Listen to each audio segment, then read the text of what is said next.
going here. Nico says you already have it, so I don't know why it's not letting you. We can get going with Coach Petersen here. What's up, guys? How you guys doing? Hey, Tony, how are you today? Doing good. Hey, obviously that first drive against Iowa, things went really, really well and struggled to maintain after that. What do you think is the difference? I mean, we've seen that a couple times this season between those really successful drives and the ones where you start to, maybe. You know what? I promise you, if I had the answer, I'd be fixing it right there. About 3 weeks ago, you guys were asking me about scoring early, and we've scored early now a little bit. And now we got to score some more late. And I promise you, our guys are playing their butts off and doing everything they can. I got to do a better job. We got to do a better job. We've got some big plays out there where if we can execute on a few of those and all of a sudden pop another 10 points or so in that game, I think it totally changes things. We just got to keep grinding right there and keep working on our execution and carry that all the way through the game. I know our kids are capable of doing it, and there's plays out there to be had, and we got to keep grinding and get after it and take advantage of them when we get them. What Iowa do, I guess, to slow down a running game that had been really good for the last, however long, month and a half, 2 months? Iowa's got a really good defense, and especially their front seven. And we knew that going in. We knew it wasn't going to be easy just to line up and run the football. We knew we were going to have to throw the football more, get much more aggressive, and that was our game plan going in. We had some decent runs, but we, consistently to sit there and say against Iowa, you're going to line up and hammer the ball for 4, 5, and 6 yards of carry. It's just not being realistic. So, give them credit. They played a great game. They've got a really good front seven, especially in their defense. And we had to try and take advantage of their back end. I think we did a decent job of taking advantage of them on some plays. We just left plays out there that we need to execute on better and give ourselves an opportunity to score another, 10 or 14 points in that game. And it makes all the difference. Thank you, Tony. Yep. Hey, Coach. Hopefully you can hear me. So I kind of wanted to ask you about the 2nd and 10 decision to throw it to Duspan after that botched snap from Iowa. What went into that decision to throw it to the end zone when it was 2nd and 10 instead of kind of going for an intermediate pass or a quick run to make a manageable down? Well, that was a 2nd and 10 where we had a run pass option right there, and they pressed Deuce. We put him in that position right there. We feel great about that. We've got a one-on-one. You're talking about a little bit better on that throw, or Deuce just fades just a little bit more, and all of a sudden that's a touchdown, and everybody's talking about what a great decision that was by BP. So, that's part of it. That's part of being a quarterback, a coordinator, the head coach. Is everything's great when you're winning, and everything, you suck when you lose. So, I've been doing it a long time. Brandon made that decision. I think it was the right decision. I would tell him to make that again. And we had an opportunity with one of our better players out there to get a one-on-one and a touchdown in that situation. Yeah. And then another question I guess I had is, obviously you were kind of hurt by penalties around that same time. You had the Lake Jarosati trip, and then you had a holding on Badovinac later in the game. Is there a way that you as a coach try to overcome costly penalties when you need to get a drive going a little bit? When we get into extreme yardage situations because of penalties, it's really hurt us in the last 3 or 4 games. And it's tough. I mean, it's tough to recover from those unless you have just some special plays right there. We did recover on the one. We had a 5-yard penalty. We got into 1st and 15. We ended up hitting Casey on a double move. So we recovered from one of them, but we've gotten into some extreme penalty situations like 1st and 20, 1st and 25. And that's just tough. And we just got to keep preaching penalties. Coach B talks all the time about how you lose football games, and it's mental errors, turnovers, and penalties. And we've had too many penalties. We got a lot of penalties called at us on Saturday. So we got to do better and figure out a way to not have the penalties right there and get in those situations, because they're tough to recover from. Thanks, appreciate it. Tony, would you point to the flu bug that Josh McCray tried to play through? I think it was 2-3 weeks ago, that just has kind of, halted any momentum he had in the middle of the year? Or is it something else that you feel like is normal for a young player to maybe hit a wall at this point now that we're in November? He's a true freshman, and true freshmen have their ups and downs. Josh is a great player. He's going to be a great player for us. I think him getting sick obviously doesn't help. When you're a true freshman, you're away from home. It's your first year in college. You're sick. There's probably a lot of things that go into it. But Josh fought his ass off. He gives us everything he's got. I hate that he got sick there. I think that obviously slowed him down a little bit, but he feels better right now, and I'm glad he's back, and I'm glad he feels better. And just wanted to, kind of go back and look at, how do you feel like the coaching staff kind of came together on Saturday without Coach B, and how do you feel like it kind of worked out, from a communication standpoint and getting everything kind of on the field the way you wanted it? Well, first off, I hated it for Coach B. For him to miss a game, I bet I couldn't even imagine what that was like.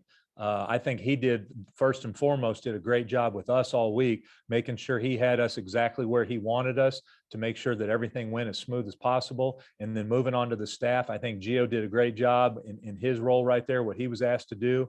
Coach B made sure we all had our jobs that we were doing all year, and made sure we stayed on point. And whatever person we had, that was specifically set up to make any decisions there and stuff, I mean, he did a great job to where it went really smooth on Saturday with him not being there, as smooth as it could have went. Thanks, Tony. I appreciate it. Yeah. Hey, Coach. So it's on Northwestern to close out the Big Ten season here. What have you seen, of their defense on film, and who are some of the playmakers there that you guys have to be aware of? Up front, it's probably 99. He'll play on our left and right side at times, defensive end. Their linebacker, number 28, makes a lot of plays. I think in their safety, it's number 16, which is their boundary safety. They're not a team that maybe one or two guys stand out like number 5 did at Purdue. They're just a group of guys that play really well together. They understand their weaknesses, and they play off of that. They understand their strengths, and they play to that. They play very hard as a group.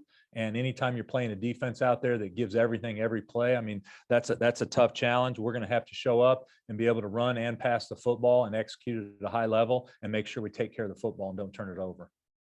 I wanted to ask you about balance a little bit. It seems like depending on the week, it's kind of hard to come by. One week you're throwing quite a bit, another you have a really great rushing game like Penn State. Is that a goal of your offense and your play calling to be a little bit more balanced?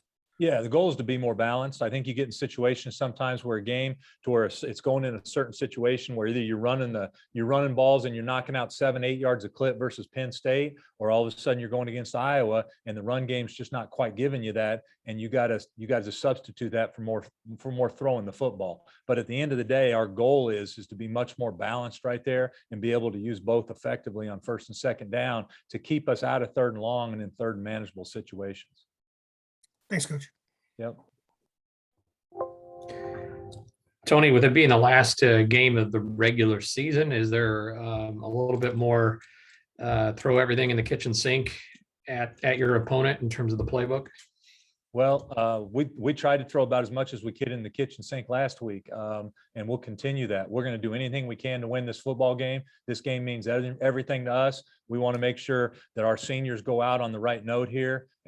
We're playing an in-state rival. It's a Big Ten West. I mean, it's everything right now. So we're going to call any play we got to call, whatever we got to do to put the ball down the field and score more points and score early and often. So everything's on the table in this game.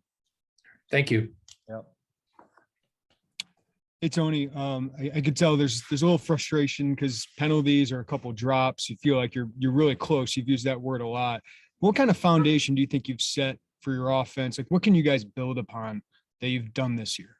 You know what? I think we can build on a lot of stuff. I think, we've ran the ball well at times. We've thrown the ball well at times, protection at times. The problem is major college football is a production, a deal, and you got to produce. And what we're not doing right now is we're not scoring enough points. And it's obvious. I think everybody knows it.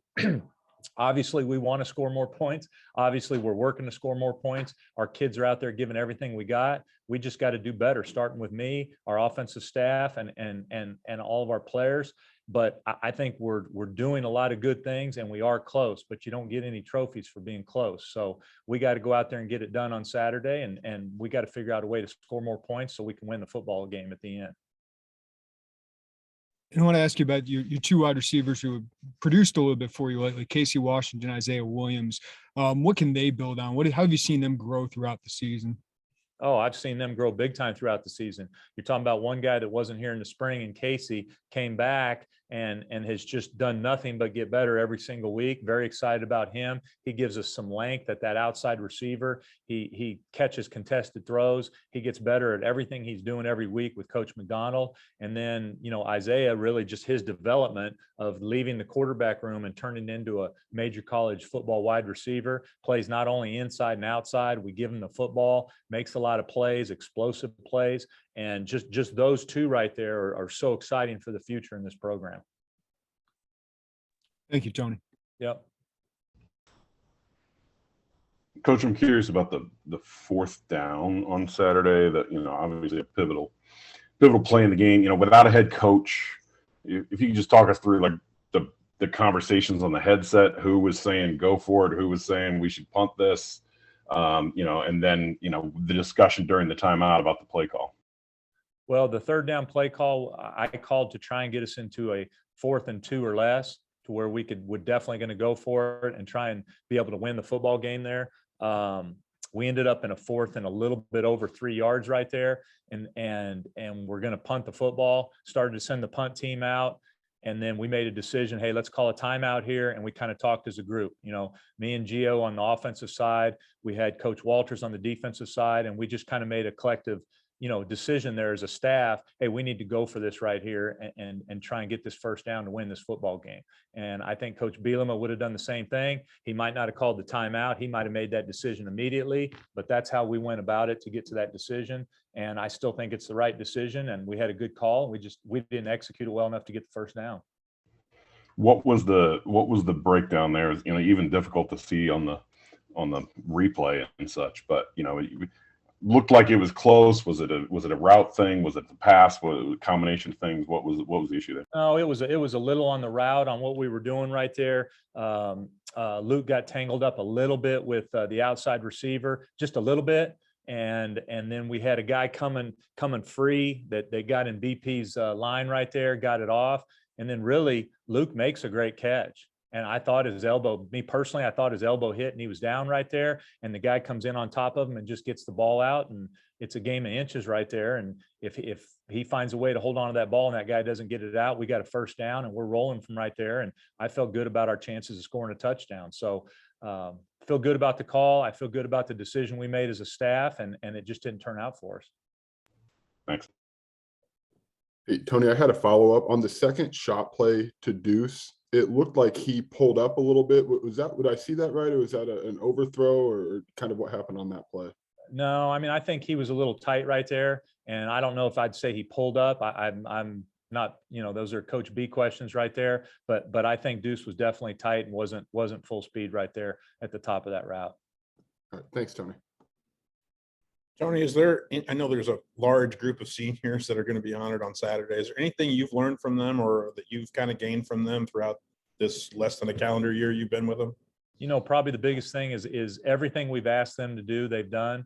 What a great group of guys. No matter how good or bad the game's gone, they've fought till the end. And I know we've had 3 or 4 games out there that could have went in a different way. And we could be sitting here totally talking about different things right now with 2 or 3 more wins. But those guys never give up and they always fight till the end. And if it doesn't work out on Saturday, they come back on Sunday and they're ready to go at it again. And I know they'll be ready to fight this week, and I can't wait to watch them play. Thanks, Tony. Yep.